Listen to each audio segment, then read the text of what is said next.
مفتی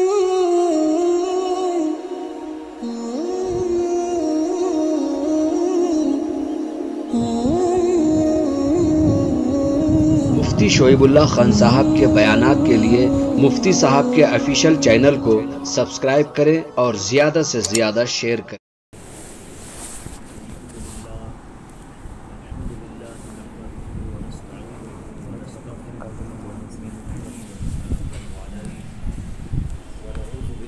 من شرور انفسنا ومن سیئات اعمالنا من يهده الله فلا مضل له ومن يضلله فلا هادي له ونشهد ان لا اله الا الله وحده لا شريك له ونشهد ان سيدنا ومولانا محمدا عبده ورسوله صلی اللہ علیہ وعلا آلہ واصحابہ وازواجہ وذریاتہ وسلم تسلیما کثیرا کثیرا اما بعد فاعوذ باللہ من الشیطان الرجیم بسم اللہ الرحمن الرحیم وما ارسلناک الا رحمتا للعالمین صدق اللہ مولانا العظیم وصدق رسولہ النبی الکریم۔ حضرات گرامی قدر، بزرگوں اور دوستوں، یہ مہینہ جیسے کہ ہم جانتے ہیں ربیع الاول کا مہینہ ہے، اور ابھی 12 ربیع الاول کی تاریخ کل گزر گئی۔ یہ وہ تاریخ ہے یا وہ مہینہ ہے جس کے اندر ہمارے نبی آقائے نامدار تاجدار مدینہ محمد الرسول اللہ صلی اللہ علیہ وسلم کی پیدائش آج سے 1400 سال پہلے ہوئی تھی۔ آج کی وہ تاریخ وہ عظیم الشان تاریخ ہے کہ اس کے بارے میں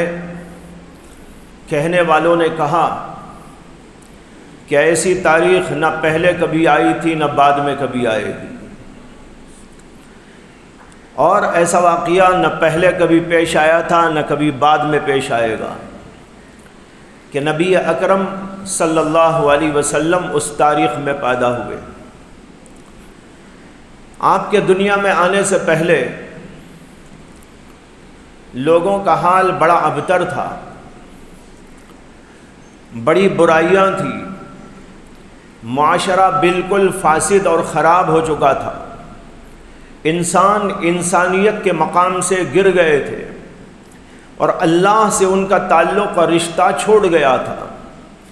اللہ تبارک و تعالیٰ نے انسانیت پر رحم فرمایا، کرم فرمایا، اور نبی اکرم صلی اللہ علیہ وسلم کو دنیا میں بھیجنے کا فیصلہ کیا، اور ربیع الاول کے مہینے میں آپ کی پیدائش عمل میں آئی، اور اللہ نے آپ کو پیغمبر بنایا، ہدایت کے لیے بھیجا، اور آپ نے وہ عظیم کارنامہ انجام دیا جس کی کوئی نظیر پوری تاریخ انسانیت میں نہیں۔ میں اس وقت آپ کے سامنے نبی اکرم صلی اللہ علیہ وسلم کے اسی کارنامے کی کچھ تفصیل اور اس کی کچھ حقیقت بیان کرنا چاہتا ہوں۔ دنیا میں جب آئے تو دنیا کا حال کیا تھا، اور پھر آپ آئے تو آپ کیوں آئے، اور جو آپ آئے تو کیا کام آپ نے انجام دیا، اور اس کا کیا نتیجہ دنیا میں برآمد ہوا۔ ہم لوگ ربیع الاول کی 12 تاریخ کو مناتے ہیں، لیکن افسوس یہ ہے کہ کبھی ہم اس بات پر غور نہیں کرتے کہ نبی اکرم صلی اللہ علیہ وسلم کو اللہ نے دنیا میں بھیجا تو کیوں بھیجا تھا، مقصد کیا تھا، اور آپ نے دنیا میں کیا کارنامہ انجام دیا تھا، اور پھر ہمیں اس سے کیسے استفادہ کرنا چاہیے، اور ہم اپنے آپ کو کیسا بنائیں۔ اصل چیز جو تھی سوچنے کی، غور کی، طلب کی، وہ یہ تھی لیکن لوگوں نے اس کو تو چھوڑ دیا کہ آپ کیوں آئے تھے، آپ کیا دے کر گئے، آپ کیا مقصد لے کر آئے، دنیا میں آپ نے اس مقصد کو پورا کیسے کیا۔ ان سب چیزوں کو، ان سوالوں کو ہم نے چھوڑ دیا اور کچھ ظاہری چیزوں کو ہم نے لے لیا۔ کوئی جلوس نکالتا ہے، کوئی کچھ اور کرتا ہے، کچھ اس طرح کی چیزیں کر کر بات ختم کر دی جاتی ہے۔ حقیقت یہ ہے کہ نبی اکرم صلی اللہ علیہ وسلم کا وجود دنیا میں انسانیت کے لیے اتنا ضروری تھا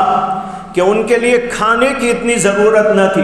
ان کے لیے پینے کی اتنی ضرورت نہ تھی، ان کے لیے ہوا کی اتنی ضرورت نہ تھی، ان کے لیے روشنی کی اتنی ضرورت نہ تھی جتنی ضرورت کے انسانیت کو محمد الرسول اللہ صلی اللہ علیہ وسلم کی تھی۔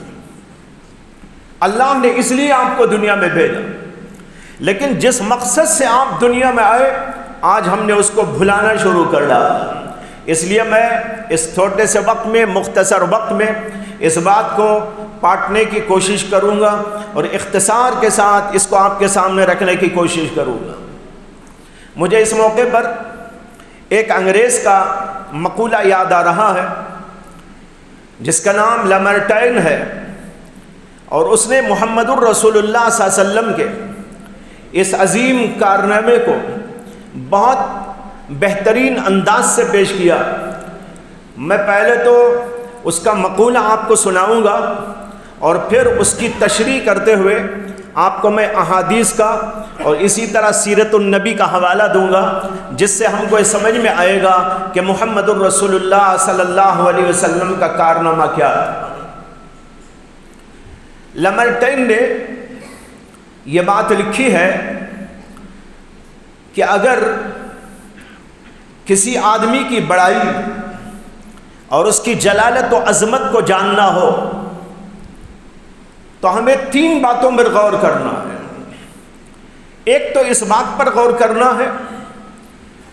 کہ اس شخص کا دنیا میں آنے کا مقصد کیا تھا، جس کا مقصد حیات سب سے بڑھ کر ہو، سب سے بڑا ہو، وہ انسان سب سے بڑا ہوتا ہے۔ جس کا مقصد چھوٹا ہو وہ چھوٹا انسان ہوتا ہے۔ ہم دیکھتے ہیں بہت ساری مخلوقات ہیں، ان کا مقصد یہ ہے کہ بس جناب کچھ کھانے کو مل جائے، پینے کو مل جائے۔ کتے بھی جا رہے ہیں اور جانور بھی جا رہے ہیں، اپنا معاش تلاش کرتے ہیں، کھاتے ہو پیتے ختم ہو جاتے ہیں۔ اسی لیے دنیا میں کتوں کی کوئی حیثیت نہیں اور جانوروں کی کوئی حیثیت نہیں، اس لیے کہ ان کے دنیا میں آنے کا کوئی مقصد نہیں۔ اسی طرح انسان جب دنیا میں آتے ہیں، ان میں بھی الگ الگ مقاصد کے تحت لوگ کام کرتے ہیں۔ بہت چھوٹے سے چھوٹا مقصد بھی لے کر کام کرتے ہیں، بڑا مقصد بھی لے کر کام کرتے ہیں۔ دیکھنا یہ ہے کہ جس کا مقصد سب سے بڑا ہو وہ انسان سب سے بڑا ہوتا ہے، ایک بات۔ دوسری بات یہ ہے کہ جو بہت بڑا مقصد لے کر آئے لیکن اس مقصد کو پورا کرنے اور اس کی تکمیل کے لیے اس کے پاس اسباب نہ ہو، وہ بڑا انسان ہوتا ہے۔ جو ایک بات کو سوچے اسباب بھی بہت موجود ہوں تو اس کا کارنامہ کوئی زیادہ بڑا کارنامہ نہیں۔ میں نے سوچا کہ ایسا ہونا چاہیے، ایسی چیز موجود ہو، یہ میرا کوئی بڑا کارنامہ نہیں ہے۔ کارنامہ تو اس وقت ہوگا کہ میں سوچوں کہ ایسا ہونا چاہیے لیکن میرے پاس اسباب نہ ہو، میرے پاس وسائل نہ ہو، میرے پاس طاقت نہ ہو، میرے پاس ایسی چیزیں موجود نہ ہو کہ میں اس بات کو مکمل کرنے کے لیے آگے بڑھ سکوں، پھر بھی میں اس کام کو کر جاؤں۔ یہ ہے ایک انسان کا کارنامہ۔ یہ دوسری بات اس نے کہی۔ اور تیسری بات اس نے کہی کہ جو بڑا مقصد لے کر آئے لیکن اس مقصد کو پورا کرنے کے لیے اس کے پاس اسباب موجود نہ ہو اور پھر بھی وہ اپنے مقصد میں 100% کامیاب ہو جائے، وہ انسان دنیا کا سب سے بڑا انسان ہوتا ہے۔ یہ اس کے مقولے کو میں نے آپ کے سامنے رکھ دیا ہے۔ اب میں اس کی اگلی بات پیش کرتا ہوں۔ وہ کہتا ہے کسی انسان کی بڑائی اور عظمت و جلالت جاننے کے لیے یہ 3 چیزیں سامنے رکھو اور پھر اس کے بعد تاریخ کا مطالعہ کرو۔ کہتا ہے کہ میں نے پوری تاریخ کا مطالعہ کیا، پوری انسانیت کی تاریخ کا مطالعہ کیا تو محمد الرسول اللہ صلی اللہ علیہ وسلم سے بڑھ کر اس اصول پر منطبق ہونے والا کوئی مجھ کو نظر نہیں آیا۔ یہ اس نے لکھا، میں اسی کی تھوڑی تشریح کر دیتا ہوں۔ دیکھیے، اس نے سب سے پہلی بات یہ بتائی کہ جس انسان کا مقصد سب سے بڑا ہوتا ہے وہ بڑا انسان ہے، اور یہ بہت موٹی سی بات ہے، ہر آدمی سمجھ سکتا ہے۔ جس کا مقصد حیات چھوٹا وہ چھوٹا انسان، جس کا مقصد حیات بڑا وہ بہت بڑا انسان، اور جس کا مقصد سب سے بڑا وہ سب سے بڑا انسان ہوا کرتا ہے۔ ہمارے نبی علیہ السلام دنیا میں کیوں آئے تھے؟ ان کا مقصد اتنا بڑا کہ اس سے بڑا مقصد لے کر دنیا میں کوئی انسان نہیں آیا۔ پیغمبر بہت سے آئے، 1,24,000 پیغمبر آئے، اور ان کا بھی مقصد تھا لوگوں کو انسانیت کا پیغام دینا، لوگوں کے اندر انسانیت کو اجاگر کرنا، اور انسانیت کو خدا سے ملانا، اللہ کی طرف ان کو رجوع دلانا۔ یہ مقصد بہت بڑا مقصد ہے، عظیم الشان مقصد۔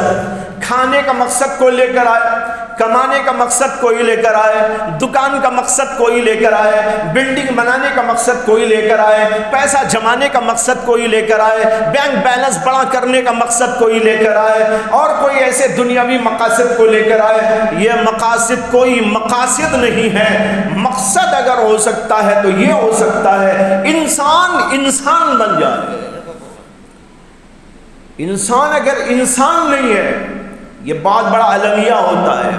تمام پیغمبر جو آئے دنیا میں، ان کا مقصد تھا انسانوں کو انسان بنانا، اور انسان کو انسان بنا کر خدا سے ملانا۔ یہ مقصد ہوتا ہے۔ تمام پیغمبر اسی مقصد کے لیے دنیا میں آئے، لیکن ہمارے نبی محمد الرسول اللہ صلی اللہ علیہ وسلم کا مقصد یہ ہے، دیگر پیغمبر بھی اسی مقصد سے آئے، ہمارے پیغمبر بھی اسی مقصد سے آئے، لیکن فرق یہ ہے کہ آپ دنیا میں آئے تو تمام انسانوں کے لیے آئے، تمام زمانوں کے لیے آئے، اور تکمیل کرنے کے لیے آئے، اور پیغمبر آئے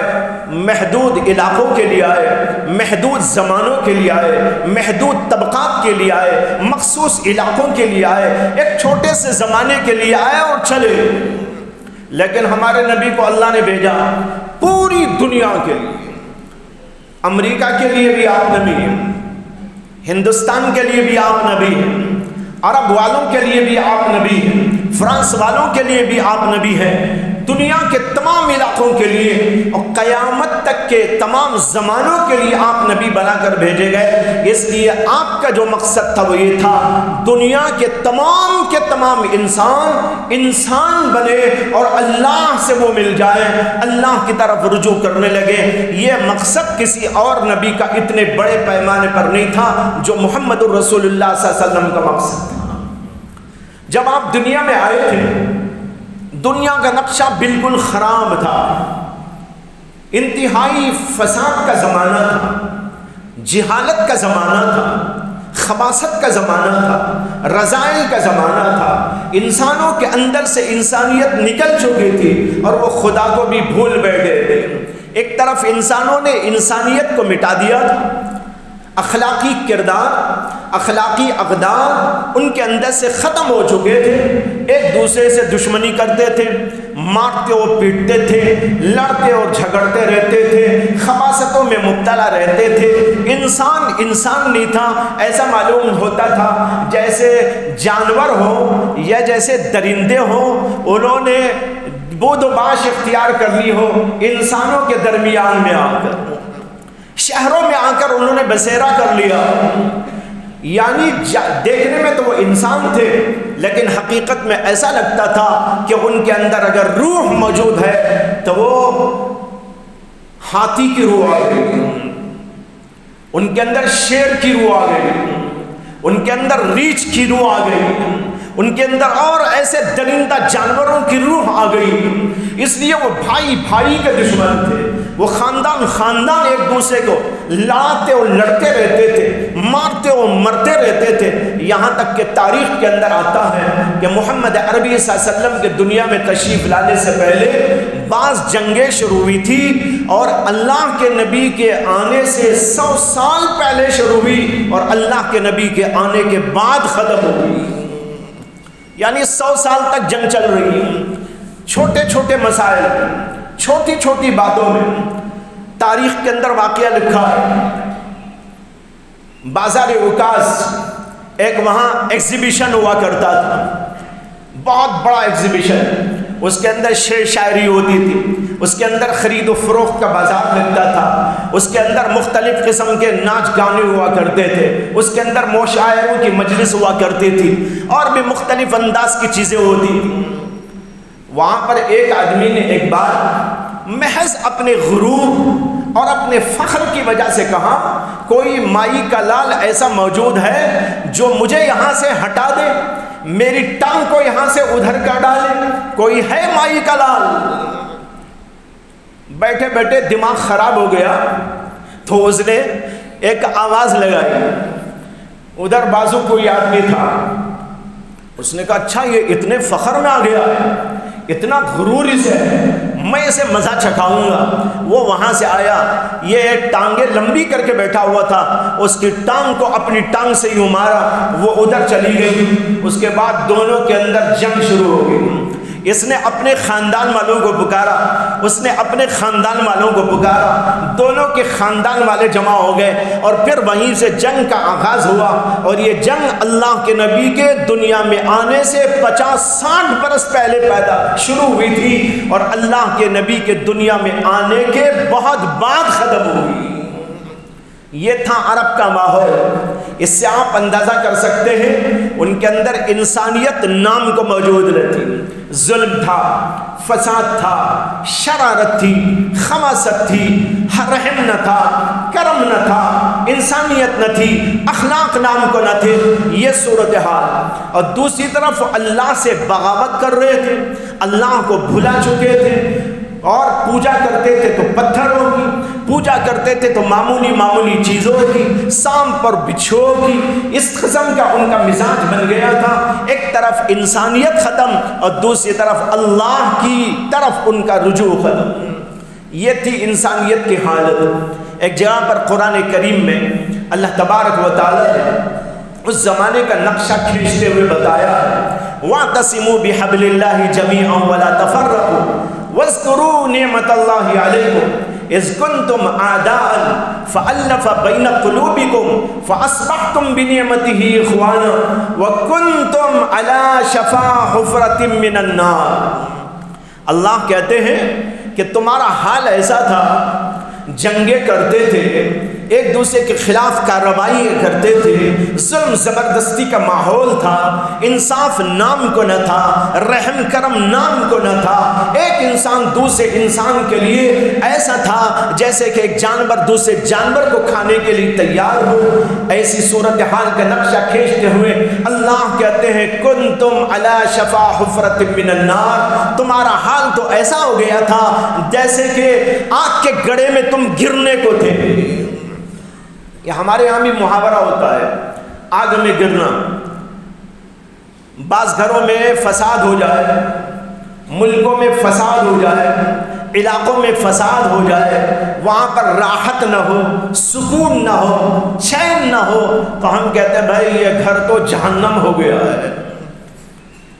یہ ملک کیا ہے، یہ ملک تو جہنم کا نقشہ ہو گیا ہے۔ کیوں کہتے ہیں؟ اس لیے کہ وہاں ظلم ہے، وہاں پر زبردستی ہے، وہاں پر جو ہے بدکاریاں ہیں، وہاں پر خبائث اور رذائل ہیں، اس لیے کہتے ہیں کہ تو جہنم ہے۔ اللہ نے اسی جو ہے محاورے کو استعمال کیا اور فرمایا کنتم علی شفا حفرۃ من النار۔ معلوم ہوا کہ ایسا ماحول تھا وہاں پر، اللہ نے اس کا نقشہ کھینچا ہے۔ اس زمانے میں اللہ تبارک و تعالیٰ نے محمد الرسول اللہ صلی اللہ علیہ وسلم کو دنیا میں بھیجا تاکہ آپ جا کر انسانیت کو انسانیت کا پیغام دے اور ان لوگوں کو بتائیں تمہارا کوئی خدا ہے جس نے تم کو پیدا کیا ہے، تم خدا کو تو مانتے ہو لیکن خدا کون ہوتا ہے اس کو نہیں جانتے، ان کو بتاؤ خدا کون ہوتا ہے۔ خدا کی صفات کیا ہوتی ہیں، خدا کے افعال کیا ہوتے ہیں، خدا کی قدرت کیا ہوتی ہے، خدا کی حکمت کیا ہوتی ہے، خدائی طاقت کیا ہوتی ہے، دنیا والوں کو بتا۔ اللہ کے نبی صلی اللہ علیہ وسلم دنیا میں تشریف لائے اور آپ نے اس ماحول کو دیکھا اور پھر اس کے بعد ان لوگوں کے اندر اصلاحی مہم شروع فرمائی۔ دیکھیے مقصد کتنا بڑا ہے، اب اس پوری انسانیت کو تبدیل کرنا ہے، ان کے دماغ کو بدلنا، ان کے دلوں کو بدلنا، ان کے اخلاق کو بدلنا، ان کے انداز کو بدلنا، ان کی تہذیب کو بدلنا، ان کے تمدن کو بدلنا، ان کی معیشت کو بدلنا، ان کے اطمان کو بدلنا، ان کے انداز کو بدلنا، ٹوٹلی تبدیلی کی ضرورت ہے۔ اس کے لیے آئے تھے محمد رسول اللہ صلی اللہ علیہ وسلم۔ کہتے ہیں کہ جب اس کے لیے آئے تو دیکھا تو ماحول اتنا خراب ہے، اس کے اندر آپ کو ٹوٹلی ایک دوسرا نظام لانا ہے، چینجز لانا ہے، جزوی نہیں، چھوٹے موٹے چینجز نہیں، بلکہ پوری دنیا کو بدلنے کا ایک نظام آپ کو لے کر آئے تھے۔ وہ نظام ایسا کہ پوری دنیا میں اس کو جاری کرنا تھا، لیکن جب آپ اس مشن کو لے کر کھڑے ہوتے ہیں، اتنے عظیم الشان مقصد کو لے کر آپ سامنے آتے ہیں، تو وہاں پر ایک آدمی بھی ایسا نہیں ہوتا جو اللہ کے نبی کا ساتھ دینے والا، بلکہ وہاں رکاوٹیں ہی رکاوٹیں، وہاں پر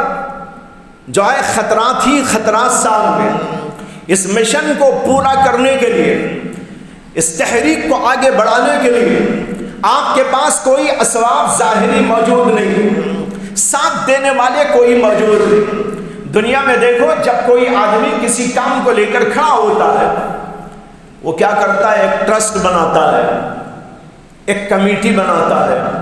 کچھ لوگوں کو اپنے ساتھ میں لیتا ہے، ان کو اپنا ہم نوا بناتا ہے، پھر اس کے لیے اسباب تلاش کرتا ہے۔ اسکول بنانے والے بھی کرتے ہیں، مسجد بنانے والے بھی کرتے ہیں، ایجوکیشن کے کوئی ادارے قائم کرنے والے بھی کرتے ہیں، اور مختلف تحریکات چلانے والے بھی کرتے ہیں کہ ان کے ساتھ کچھ لوگ ہوتے ہیں اور اس کے مشن کو لے کر وہ آگے بڑھتے ہیں۔ لیکن محمد الرسول اللہ صلی اللہ علیہ وسلم دنیا میں تشریف لا کر اتنے بڑے عظیم الشان مقصد کو پیش کرنا چاہتے ہیں، لیکن آپ کا ساتھ دینے والے وہاں کوئی نہیں۔ جب آپ یہ پیغام لے کر آتے ہیں تو سب سے پہلے تو حضرت خدیجہ الکبریٰ ایمان لاتی ہے، اور دوسرے نمبر پر حضرت ابو بکر صدیق ایمان لاتے ہیں، اور کچھ دو چار آدمی ایمان لاتے ہیں۔ چھپ چھپ کر زندگی ہو رہی ہے، لوگوں کے سامنے آئے تو وہ قبول کرنے کے لیے تیار نہیں، رکاوٹوں پر رکاوٹیں، مار دھاڑ کے لیے تیار، کانٹے بچھانے کے لیے تیار۔ حدیثوں میں آتا ہے اللہ کے نبی علیہ السلام کعبے کے پاس نماز پڑھ رہے ہیں، اور اللہ کے نبی علیہ السلام کی گردن میں ایک آدمی چادر ڈال کر کھینچنے لگتا ہے تاکہ آپ وہیں مر جائیں۔ اتنی بڑی رکاوٹ ہے، آپ کے لیے جان کا خطرہ، آپ کے لیے ہر چیز کا خطرہ۔ اللہ کے نبی صلی اللہ علیہ وسلم کا ساتھ دینے کے بجائے رکاوٹیں ہی رکاوٹیں، اسباب بالکل موجود نہیں۔ یہاں تک کہ ہم جانتے ہیں صحابہ جو چند ایمان لائے تھے ان کے ساتھ کیا احوال پیش آ رہے تھے، حضرت بلال حبشی کے ساتھ کیا معاملہ پیش آ رہا تھا، ان کے ساتھ سلوک کیا جا رہا تھا، حضرت سمیہ کے ساتھ میں کیا واقعہ پیش آیا تھا، اور اسی طرح یاسر کے ساتھ میں کیا واقعہ پیش آیا تھا۔ یہ سارے واقعات تاریخ کے اندر موجود ہیں جو بتا رہے ہیں اللہ کے نبی صلی اللہ علیہ وسلم کے اس مشن کو لے کر، اس عظیم الشان مقصد کو لے کر آگے بڑھنے میں رکاوٹیں ہی رکاوٹیں تھی، اسباب بالکل موجود نہ تھے۔ اتنی رکاوٹیں پیش آئی کہ آپ کو اپنا وطن بھی چھوڑ دینا پڑا۔ وہ مکہ مکرمہ جہاں آپ پیدا ہوئے، وہ مکہ مکرمہ جس سے آپ کو بڑی محبت تھی، آپ کو وہ مکہ چھوڑنا پڑا، اپنے صحابہ کو بھی لے کر چلے جانا پڑا۔ جب آپ مدینے کی طرف چلے جا رہے تھے، سب سے پہلے مکے سے نکلتے ہی اللہ کے نبی علیہ السلام ایک طرف دور جا کر کھڑے ہوتے ہیں اور کعبے کی طرف رخ کرتے ہیں اور یہ فرماتے ہیں کہ اے کعبہ، میں تجھے کبھی چھوڑ کر جانا نہیں چاہتا تھا، لیکن کیا کروں کہ تیرے رہنے والے مجھے یہاں رہنے نہیں دیتے۔ میں کیا کروں کہ تیرے رہنے والے مجھے یہاں رہنے نہیں دیتے۔ یہ کہہ کر اللہ کے نبی روتے ہوئے آگے بڑھتے ہیں۔ قرآن کریم کی آیت نازل ہوتی ہے جس کے اندر کہا جاتا ہے کہ اے نبی علیہ السلام، آپ کو پریشان ہونے کی کوئی ضرورت نہیں ہے، اس لیے کہ جو خدا آپ پر قرآن نازل کرنے والا ہے وہ خدا آپ کو دوبارہ یہاں پر لوٹا کے لے آئے۔ اس لیے بہرحال آپ یہاں سے جائیں، غم نہ کریں، فکر نہ کریں، آپ کی تسلی کے لیے آیتیں نازل ہوتی ہیں۔ اور صحابہ کرام جو وہاں تھوڑے بہت موجود تھے وہ بھی جب نکل کے جا رہے تھے بڑے سخت ترین حالات پیش آئے۔ حضرت ابو سلمہ جا رہے تھے اپنی بیوی ام سلمہ کو لے کر اور اپنے بیٹے سلمہ کو لے کر، لوگ آ کر کھڑے ہو گئے۔ انہوں نے کہا ابو سلمہ تم اگر جانا چاہتے ہو تم چلے جاؤ، لیکن ہمارے علاقے کی لڑکی کو، ہمارے خاندان کی لڑکی کو ہم تمہارے ساتھ جانے نہیں دیں گے، ام سلمہ یہی رہے گی، تم جانا ہو تو چلے جاؤ۔ حضرت ابو سلمہ نکل کے چلے جاتے ہیں۔ حضرت ام سلمہ، یہ وہی ام سلمہ ہے جو بعد میں چل کر محمد الرسول اللہ صلی اللہ علیہ وسلم کی زوجہ مطہرہ بن گئی۔ ان کے انتقال کے بعد یہی ام سلمہ وہاں پر اس وقت ان کو چھوڑ کر جایا جاتا ہے، بچہ ہے چھوٹا سا بچہ، اس کو بھی چھوڑ کر وہاں پر جاتے ہیں۔ اور پھر کیا ہوتا ہے، بڑی تنگیاں، بڑی مصیبتیں، بڑی پریشانیاں حضرت ام سلمہ کو پیش آتی ہیں۔ اسی طرح حضرت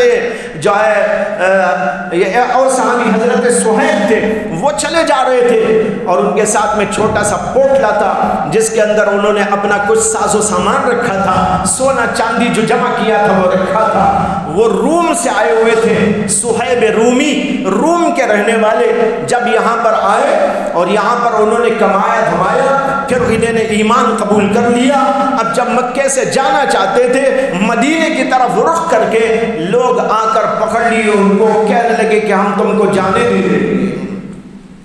تم جانا ہو تو چلے جاؤ،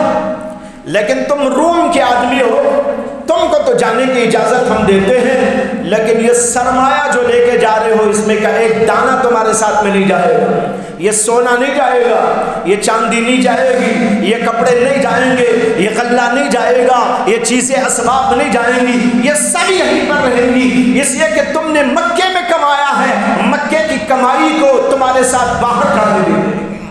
حضرت ابو صہیب نے کہا میں اس کو خیر بات کہتا ہوں، اللہ کے لیے چلا جاتا ہوں۔ بھائیو یہ حالات پیش آئے تھے، رکاوٹیں ہی رکاوٹیں، ہر جگہ پر مصیبتیں ہی مصیبتیں، خطرات ہی خطرات، ساتھ دینے والے کوئی نہیں، اسباب وہاں پر بالکل یا مفقود، لیکن مہم اور مقصد بڑا عظیم الشان، اتنے بڑے مقصد کو پورا کرنے کہ پوری دنیا کو چینج کر دے، پوری دنیا کے دماغ کو بدل کے رکھ دے، ان کے نظام حیات کو بدل کے رکھ دے، ان کی معاشی صورتحال کو بدل کے رکھ دے، ان کے اخلاق و کردار کو بدل کے رکھ دے، ان کے تعلیمی انداز کو بدل کے رکھ دے، ان کے تہذیب و تمدن کو بدل کے رکھ ڈالے۔ اتنے عظیم الشان مقصد کے لیے اللہ کے نبی کے پاس کوئی اسباب نہیں ہے، اسباب کی جگہ رکاوٹیں ہی رکاوٹیں ہیں۔ لیکن بھائیو اللہ کے نبی نے اسباب کو نہیں دیکھا، دیکھا تو مسبب الاسباب کو دیکھا۔ آپ نے کہا اسباب کیا ہوتے ہیں؟ اسباب میں طاقت کہاں سے آتی ہے؟ اسباب میں طاقت تو مسبب الاسباب پیدا کرتا ہے، وہ طاقت دینا چاہتا ہے تو طاقت اس کے اندر دے دیتا ہے، اور اگر نہیں دینا چاہتا اس کے اندر سے طاقت کو نکال لیتا ہے، تاثیر کو اس کے اندر سے کھینچ لیتا ہے، سلب کر لیتا ہے، اور اگر اللہ چاہے بغیر اسباب کے بھی مجھے مقصد تک پہنچا سکتا ہے۔ اللہ کے نبی نے اس میں ہم کو درس دیا، آپ کی سیرت میں ہم کو یہ بھی سبق مل گیا، اسباب کچھ نہیں، مسبب الاسباب سب کچھ ہے، ساری طاقتیں اللہ کے قبضے میں، سارا سب کچھ اسی کے اختیار میں، وہ جو چاہتا ہے کرتا ہے، فعال لما یرید، جو چاہتا ہے کرتا ہے، اور اس کے اس میں کوئی رکاوٹ ڈالنے والا نہیں، لا راد لقضائہ، اس کے قضا اور اس کے فیصلے کو رد کرنے والا کوئی نہیں، وہ اگر کہتے کیسا ہو جائے وہ ہو کے رہتا ہے، اگر وہ نہ چاہے تو نہیں ہو سکتا۔ حضرت ابراہیم کو آگ میں ڈالا گیا، اللہ کا حکم آیا آگ نہ جلائے، دنیا کی طاقتیں جلانا چاہتی تھی، دنیا کے اسباب ان کو ختم کرنا چاہتے تھے، لیکن اللہ چاہ رہے تھے ابراہیم کو آگ نہ جلائے۔ اللہ نے آگ کو حکم دے دیا کہ نہ جلائے، آگ نے نہیں جلایا۔ حضرت اسماعیل کو کاٹنا چاہ رہے تھے حضرت ابراہیم، لیکن چھری کو اللہ کا حکم آ گیا، گردن پر جو چھری چلائی جا رہی ہے اس چھری کو کہ کاٹنا نہیں ہوگا بلکہ تجھے بغیر کاٹے چلنا ہوگا۔ وہ چلتی تو رہی، کاٹنے تیار نہ ہوئی۔ بتایا اس کے اندر اسباب میں طاقت خدا دیا کرتا ہے، اس لیے مسبب الاسباب پر یقین رکھو۔ اگر اسباب نہ ہو، بھائیوں بزرگوں، یہاں پر ایک چھوٹی سی بات کہتے ہوئے آگے بڑھتا ہوں۔ آج جب ہم اپنے حالات دیکھتے ہیں، انڈیا کے حالات دیکھتے ہیں، کچھ ایسا لگتا ہے کہ ہم بے بس ہو گئے ہیں، ہم بہت پیچھے ہو گئے ہیں، ہمارے حالات ہمارے لیے ناسازگار ہو گئے ہیں۔ لیکن میں اس میں آپ کو دعوت دیتا ہوں، اس موقع پر اس سیرت نبوی کے سبق کو دہراؤ، اپنے ذہنوں کے اندر اس کو بار بار ریپیٹ کرو۔ اللہ کے نبی کے سامنے اسباب نہ تھے، پوری دنیا مخالف تھی، اللہ کے نبی کام کرتے چلے جا رہے تھے، نہتے تھے اور بہت ہی مختصر تھے، لیکن اس کے باوجود کام کرتے چلے جا رہے تھے۔ اللہ کے نبی نے نہیں بتایا ہم کو اسباب پر مدار رکھو، بتایا تو یہ بتایا کہ مسبب الاسباب کے اوپر نظر ڈالو، کام کرتے جائیں۔ آج بھی اگر ہم دیکھ رہے ہمارے ساتھ اسباب نہیں ہے، ہمارے پاس حکومت نہیں ہے، ہمارے پاس طاقت نہیں ہے، ہمارے پاس فلاں فلاں چیزیں نہیں ہیں، لیکن آپ اگر دین پر قائم ہیں، آپ کے دل کے اندر خدا پر یقین کامل ہے، آپ اللہ پر بھروسہ اور توکل کرتے ہوئے کام کرنا چاہتے ہیں، کام کرنا شروع کر دیجئے، للہیت کے ساتھ، اخلاص کے ساتھ، پابندی کے ساتھ، مستمر طور پر، مستقل طور پر، سیرت النبی کے مطابق، اپنی مزاج کے مطابق نہیں، حضور کے مزاج کے مطابق، اللہ کے نبی کے طریقے کے مطابق، تو انشاءاللہ سارے حالات کافور ہو کر مسلمانوں کو سب کچھ مل سکتا ہے جو اس دنیا کے اندر ان کو چاہیے۔ بہرحال یہ بتا رہا تھا، مقصد بہت بلند ترین تھا، اسباب بالکل ناپید تھے، بلکہ مخالفتوں کا سامنا تھا، خطرات کا سامنا تھا، مصیبتوں کا سامنا تھا، لیکن اللہ کے نبی اللہ کے بھروسے کام کرتے چلے جا رہے تھے، کرتے چلے جا رہے تھے۔ نتیجہ کیا ہوا؟ صرف 23 سال کی چھوٹی سی مدت میں پوری دنیا کو بدل کر رکھ دیا۔ ابو بکر کہاں سے آئے؟ اسی ماحول سے آئے جس ماحول میں اللہ کے نبی نے دیکھا تھا یہاں کفر ہے، یہاں پر شرک ہے، یہاں پر بے ایمانی ہے، یہاں پر ظلم ہے، یہاں غیرت گری ہے، یہاں بے حیائی ہے، یہاں بدکاری ہے، یہاں فحاشی ہے، یہاں عریانی ہے، یہاں انسانیت نام کو نہیں ہے۔ اسی ماحول کے اندر سے حضرت ابو بکر صدیق پیدا ہو گیا ہے، یہ محمد صلی اللہ علیہ وسلم کا طفیل تھا۔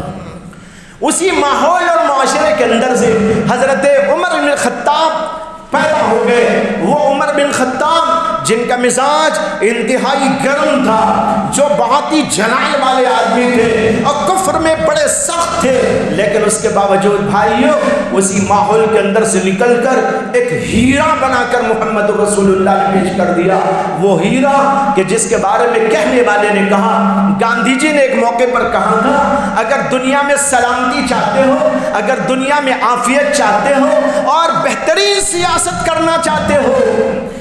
تم پولیٹیکلی کامیاب ہونا چاہتے ہو، تو میں مشورہ دیتا ہوں ابو بکر عمر کی سیاست پر اپنی سیاست کو رگڑ، اس کے اوپر ڈھال دو تو تم کامیاب ہو جاؤ گے۔ کہنے والوں نے یہاں تک کہا ان کو بنانے والے کون تھے؟ یہی محمد الرسول اللہ صلی اللہ علیہ وسلم تھے۔ ابو بکر صدیق پیدا ہو گئے، عمر بن خطاب پیدا ہو گئے، اسی طرح عثمان غنی پیدا ہو گئے، اسی طرح علی مرتضیٰ پیدا ہو گئے، خدیجہ الکبریٰ پیدا ہو گئی، عائشہ صدیقہ پیدا ہو گئی، ابن عباس پیدا ہو گئے، معاذ بن جبل پیدا ہو گئے، اور بڑے بڑے صحابہ جو پیدا ہوئے وہ بھی تو پہلے وہی تھے، لیکن ان کے اندر تبدیلی لانے والے محمد رسول اللہ صلی اللہ علیہ وسلم ہے۔ آپ نے ایسی جماعت دنیا کے اندر پیدا فرما دی کہ اس سے بہتر کوئی جماعت نہ پہلے آسمان و زمین نے دیکھا، نہ اس کے بعد ایسا کوئی دیکھ سکے گا۔ یہ حضرات صحابہ کرام تھے. اللہ کے نبی نے محنت کی تو اس کے نتیجے میں یہ صحابہ پیدا ہو گئے. اور صحابہ کی تعداد اللہ کے نبی صلی اللہ علیہ وسلم نے جو صحابہ کو لے کر حجۃ الوداع میں شرکت فرمائی تھی اس کی تعداد علماء نے بیان کی ہے 1,24,000 صحابہ. حجۃ الوداع جو آپ کا حج ہوا تھا اس حج کے اندر اللہ کے نبی صلی اللہ علیہ وسلم کے ساتھ 1,24,000 صحابہ تھے. یہ حج میں شریک ہونے والے جو حج میں شریک نہیں ہوئے ان کا تو کوئی پتہ ہی نہیں کہ کتنے ہوں گے. مطلب یہ ہوا لاکھوں انسان پیدا ہو گئے, لاکھوں صحابہ پیدا ہو گئے. اور صحابہ کے علاوہ جنہوں نے حضور کو نہیں دیکھا دور دور علاقوں میں تھے ان کی تعداد کوئی نہیں جانتا. اور جب یہ انقلاب آیا اور عظیم الشان انقلاب آیا تو اس انقلاب نے جہاں پر عقل کو بدلا, عقیدے کو بدلا, تہذیب و تمدن کو بدلا, مزاج کو بدلا, انداز کو بدلا, وہیں پر یہ بھی بدل کے رکھ دیا کہ دنیا کے اندر کیا نظام ہونا چاہیے, سیاسی نظام کیسا ہو, اقتصادی نظام کیسا ہو, اسی طریقے پر تعلیمی نظام کیسا ہو, معاشی نظام کیسا ہو. اللہ کے نبی نے مکمل نظام ہم کو عطا فرما دیا. اس سے معلوم ہوا کہ اللہ کے نبی دنیا میں جو آئے تھے وہ دنیا میں ہمیں ایک مکمل نظام حیات دینے کے لیے آئے تھے. ہم سمجھ رہے نماز پڑھوانے کے لیے آئے تھے, ہم سمجھ رہے ٹوپی پہنانے کے لیے آئے تھے, ہم سمجھ رہے کہ جبہ پہنانے کے لیے آئے تھے. جی جبہ بھی پہنو, ٹوپی بھی پہنو,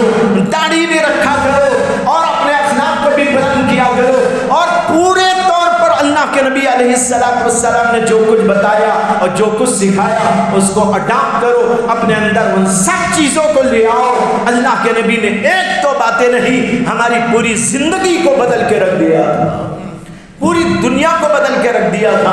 آج بھی مسلمانوں کو ضرورت ہے وہ اللہ کے نبی علیہ السلام کی سیرت سے اس پہلو کو لے کر دیکھیں اور قبول کریں کہ بھئی ہمیں صرف ایک دو باتیں نہیں, اپنا نظام حیات بدلنا ہے, اپنا انداز حیات بدلنا ہے, اپنا طرز حیات بدلنا ہے, اپنا طرز معاشرت بدلنا ہے. عقیدے بھی ٹھیک کرو, اعمال بھی ٹھیک کرو, اخلاق بھی ٹھیک کرو, اپنی سیاست بھی ٹھیک کرو, اپنی معاشرت بھی ٹھیک کرو, اور اسی طریقے پر اپنا کاروبار بھی ٹھیک کرو. ہر جگہ پر ٹھیک کرنے کی ضرورت ہے اور اللہ کے نبی نے یہ پورا ٹوٹل نظام ہم کو عطا فرمایا.